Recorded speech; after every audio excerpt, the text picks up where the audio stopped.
அந்த மூட்டையை முடிஞ்சு சைக்கிளை கட்டிக்கிட்டே அலைய போறீங்க?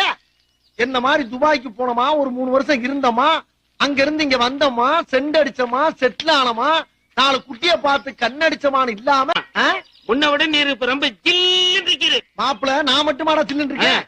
துபாயே சில்லுன்னாடா கிடக்கு. ஏண்டா மாப்பிள, துபாய் ரோட பாத்திருக்கியாடா நீ? நான் எங்க பார்த்தேன்? நீதான் தென்காசிக்கு போயிட்டு வர மாதிரி புசுக்கு புசுக்குன்னு போயிட்டு வருது. அதுக்கெல்லாம் ஒரு யோகா வேணும்டா மாப்பிள. அந்த ரோட அப்படியே உத்து பார்த்தோம்னா மூஞ்சி தெரியுதுடா, மூஞ்சி. அப்படியே அங்கனக்குள்ளேயே சேவிங் பண்ணி தலை சீவி பவுடர் அடிச்சு விபூதி பூசி பொட்டு வச்சுக்கிட்டு அப்படியே ஒரு மான சோத்த ரோட்ல கொட்டி குழம்புகளை ஊத்தி குழச்சி அடிக்கலாம்டா. அப்படியே வச்சா அப்படி ஒரு ஊர் அது. இதெல்லாம் ஒரு ஊர்னு இங்க வந்து சைக்கிள் சனியனே